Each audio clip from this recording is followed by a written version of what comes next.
What's going on, guys? Welcome back to another episode of The Sauce. This episode, we're covering the East Division. So again, that tough division, tough to predict, and anything can really happen. I bet you're wondering what the heck is with the getup. So two things. One, I don't have any Eastern Conference apparel, similar to how I didn't have anything from the North Division. So I'm wearing my Beer League hockey jersey, the Lakeland Slashers.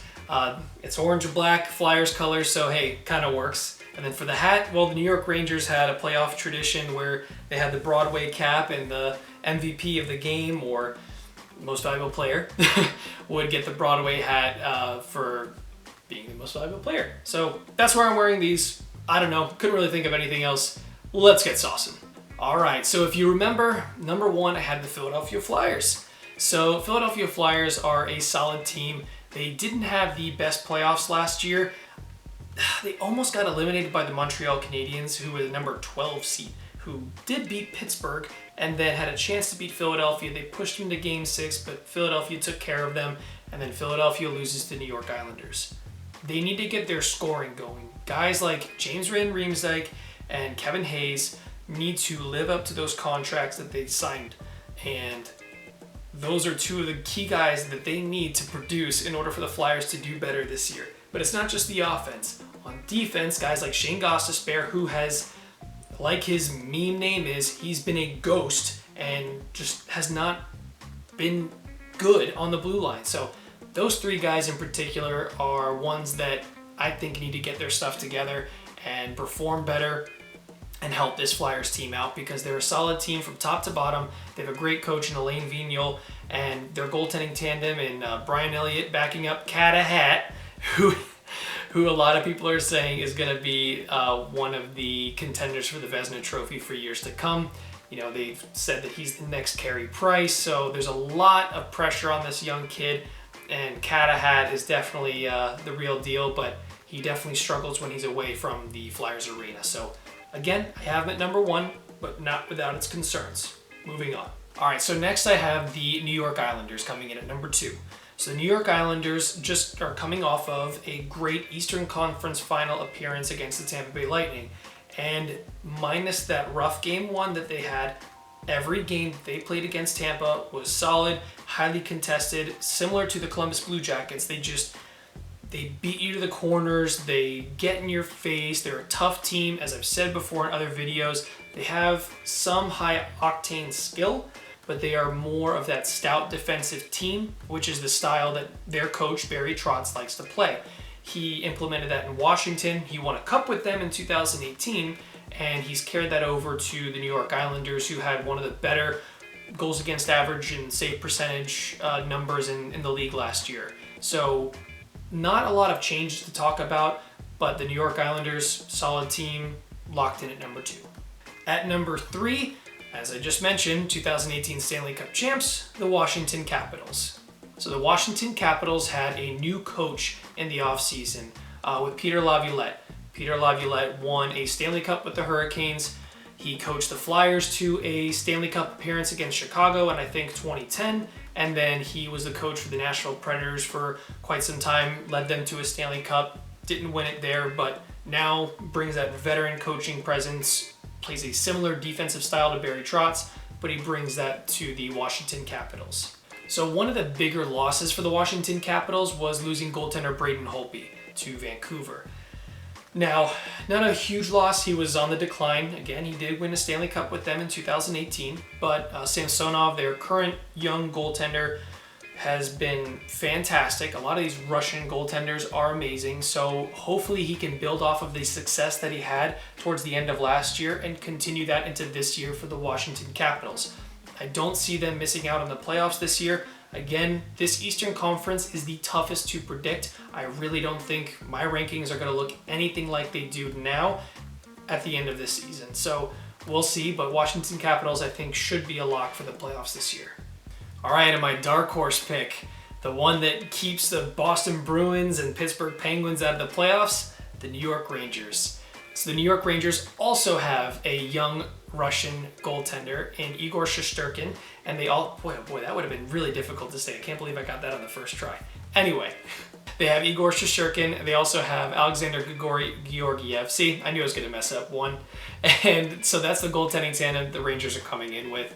They let Henrik Lundqvist walk in free agency, or they bought him out, excuse me, and the Washington Capitals signed him, but unfortunately he had open heart surgery in the offseason, so he's not playing at all this year. The New York Rangers had a high-flying, octane offense last year, and they were so fun to watch.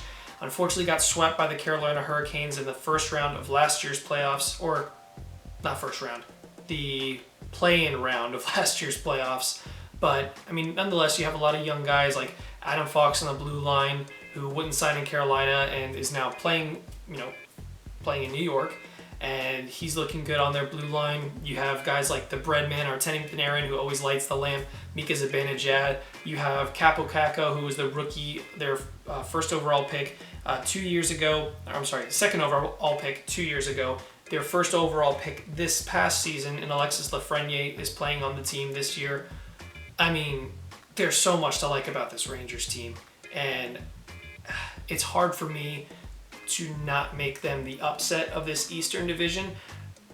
How tight, this division is going to be incredibly tight, and with how tight it is, I just had to have an upset pick or two in this Eastern Conference or Eastern Division, whatever you want to call it. So the Rangers are my dark horse pick. I think there's a lot to like about this Rangers team, but again, we'll see if what I'm saying now matches up at the end of the season. All right, so my first on the outside looking in team at number 5, the Boston Bruins. So the Boston Bruins lost their captain in Big Zdeno Chara to the Washington Capitals, as I just mentioned. They also lost Torrey Krug, one of their other top defensemen in the offseason, to the St. Louis Blues. And he was one of their high offensive defensemen. And I thought that was a huge blow for them on defense. Now all these young guys have to prove themselves and do great, like Charlie McAvoy, Brandon Carlo. So these young guys have to really step up their game in the absence of, it's a big shoes to fill, Big Z, the tallest player in the NHL. So those big shoes on the blue line have to be filled with these young guys, and I think that's going to be very tough for them. But offensively, they still have Brad Marchand, they have Patrice Bergeron, they have Pasternak, they have so much talent offensively. What worries me is that they don't have a whole lot of depth on their third and fourth line. They have guys like Charlie Coyle, who's more of like a third line center, but I mean, he's solid. He came over from Minnesota a couple of years ago, and I think he adds to that Boston roster, but I don't know if Boston has the depth to get it done. But it's hard to put them on the outside looking in, knowing how good this Boston team has been for years. But here's the main reason why I put him at number 5. In last year's playoffs, Tuukka Rask said he's not going to play for the Boston Bruins. Not ever, but he did have some family emergency or family leave, but he also mentioned that he didn't want to play with no fans in the stands. When that happened last year, I didn't know what the future of Boston would be like with Tuukka Rask or without Tuukka Rask, and I didn't know if he would come back to Tuukka Rask form that we've come to know. So for that main reason and the 2 key additions on the blue line, I have Boston at number 5. And it's a tough sell to put him at number 5, but those are my reasons. I gotta move on. All right, and at number 6, I have the Pittsburgh Penguins. So again, a team that I just mentioned, they're on the decline. I don't see them making the playoffs this year. It's hard to bet against Sidney Crosby and Evgeny Malkin, but this Eastern Division is just really, really tight, and I don't know. I just don't see it this year. Pittsburgh traded Matt Murray in the offseason, and they chose to go with Casey DeSmith and Tristan Jarry as their number 1, number 2 in goal, and we'll see. Time will tell if that was the right decision. Goalies can have a bad year. Players can have a bad year. I don't know. We'll see if it pays off for them in that decision of trading Matt Murray and going with Tristan Jarry and Casey DeSmith. Excuse me. So that's kind of where I should start with this Pittsburgh team. Defense is, I just don't see it, and this is a bigger reason why I have them below Boston. They have guys like Cody Ceci, Brandon Dumoulin, Marino showing shines of hope last season, but other than Chris Letang, they don't have a strong defensive core like they did on the Stanley Cup back-to-back run.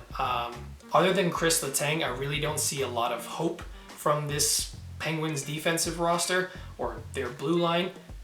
But I don't know, it's the Pittsburgh Penguins. They've always surprised me, so we'll see. But I mean, Chris Letang is hard to bet against on the blue line, just like it's hard to bet against Sidney Crosby and Evgeny Malkin. But they have Jake Gensel on the forward group, Teddy Bluger on the forward group.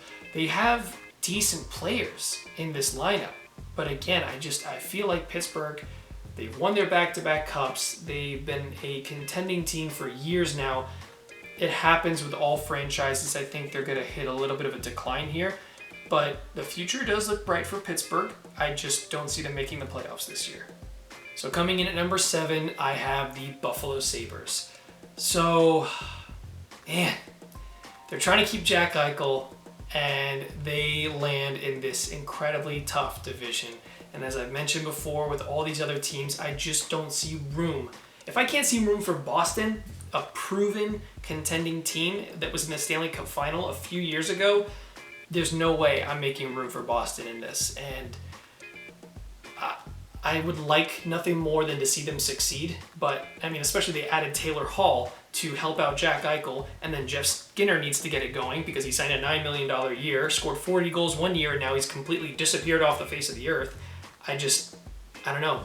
They seem content with losing, and that's not a good thing. It's a big reason why guys like Ryan O'Reilly wanted out of Buffalo. It's just kind of embedded in the culture. They're like, whatever, we're Buffalo, it is what it is, and that shouldn't be the way that it is. That's another reason Jack Eichel wants out. He wants to win like anybody else should and does, but I mean, I don't see any good coming from Buffalo, at least in this season. It's just too tough of a division. I don't know what's going to happen next year. Hopefully COVID is no longer a thing. Divisions change. Maybe Buffalo has a better outlook next season. But you have Carter Hutton and you have Linus Ullmark and Ned, who year in and year out are not the 1A, 1B tandem that you need to bring Jack Eichel into the playoffs. He has yet to taste the playoffs. He was drafted the same year as Connor McDavid, and McDavid at least has touched the playoffs. I don't know. I mean, this Buffalo team, I wish for good things. I just don't see it happening. All right, so I'm sure you figured out at this point. At number 8, I have the New Jersey Devils. And similar to Detroit, they have some veterans around the young guys that they've drafted, and I think their future outlook is a faster progression than that in Detroit. And I think they have a brighter future than Detroit, at least sooner. But again, with the amount of competition in this Eastern Division, I just don't see it. You know, they tried to sign Corey Crawford from Chicago in the offseason. He was going to come over, then decided to retire, so that left Mackenzie Blackwood to fill that hole and be the starting goaltender, which he does an amazing job, but I don't know. They have some young defenders, they have veterans like PK Subban, and they have a lot of young forwards in this lineup, you know, guys like Jack Hughes, which was their number 1 draft pick a few years ago, and they also have Nico Hischier, their other high draft pick, number 1 draft pick a few years ago. So the future looks bright, but similar to Detroit, I don't see them competing for any sort of spot in the division that they've landed in. However, as I just mentioned, I think that they will progress faster than the Red Wings will on the Central side of things. So good news, Devils fans. Good news is on the way. But I think that's all I can really say about New Jersey. Sorry. All right, everyone. So that's going to do it for this episode of The Sauce. And this wraps up the last division prediction video. At the end of the month of March, I'm going to do a recap of my predictions, compare and contrast, see how well I did or didn't do. But that's for another video. I appreciate your patience with these predictions videos. It's taken us some time to get these released. We were strategic in how we released them, even though at the time that you're watching this, it's probably well into the season, but hey, you made it this far. At the end of March, you'll get to see the compare and contrast. So thanks again for watching. Click like, click subscribe, watch our other videos, stay saucy.